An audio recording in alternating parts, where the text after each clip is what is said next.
నమస్తే అన్న, అందరికీ నమస్కారం. అమెరికా అధ్యక్షుడు డొనాల్డ్ ట్రంప్ ఇరాన్కు మరొకసారి గట్టి వార్నింగ్ ఇచ్చారనమాట. ప్రస్తుతం హార్ముజ్ జలసంధిలో టోల్ విధించాలని చెప్పేసి ఒమన్ దేశాలతో ఇరాన్ దేశానికి సంబంధించిన విదేశాంగ మంత్రి మరియు ప్రతినిధులు అయితే చర్చలు నిర్వహించారనమాట.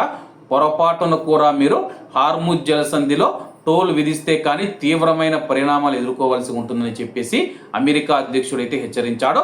అలాగే సోషల్ మీడియాలో పెట్టిన ఒక పోస్టులో వ్యూహాత్మకంగా కీలకమైన జలమార్గం గుండా ప్రయాణించే ఓడల నుంచి తాము ఎలాంటి రుజుములను కోరుకోవడం లేదా వసూలు చేయడం లేదని ఇరాన్ అధికారులు అమెరికాకు హామీ ఇచ్చారని ట్రంప్ పేర్కొన్నారు. టోళ్లు, బీమా ఖర్చులు లేదా మరే ఇతర రకమైన ఛార్జీలు లేవని వారు మాకు చెప్పారని డొనాల్డ్ ట్రంప్ తెలిపారు. ఇది తప్పుడు సమాచారం అయితే చర్చలు తక్షణమే ముగుస్తాయని చెప్పేసి ఆయన తెలిపారు.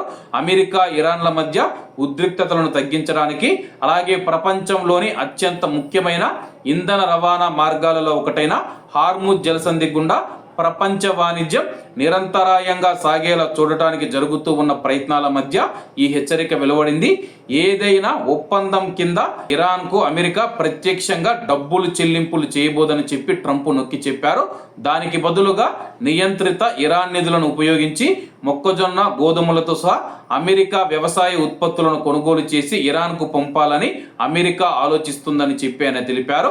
ఇరాన్లో ఆహారం అత్యంత అవసరమని చెప్పేసి మేము వారి కోసం ప్రత్యేకంగా అమెరికా నుంచి ఆహార పదార్థాలు ఇరాన్కు పంపిస్తామని చెప్పేసి ఒకవేళ కానీ ఇరాన్ టోల్ విధిస్తూ ఉన్నట్టు ప్రకటించి ఒక ఓడ నుంచి, నౌక నుంచి ఈ యొక్క టోల్ విధిస్తే కానీ వెంటనే చర్చలు ముగిసి వెంటనే మీ పైన దాడులు చేస్తామని చెప్పి అమెరికా అధ్యక్షుడు హెచ్చరించారు. మరి ఇరాన్ ఏ విధంగా స్పందిస్తుందో వేచి చూడాల్సి ఉంది. కాబట్టి అందరూ బాగుండాలి, ఎందులో మనం ఉండాలి. అందరికీ నమస్తే అన్న, జై హింద్.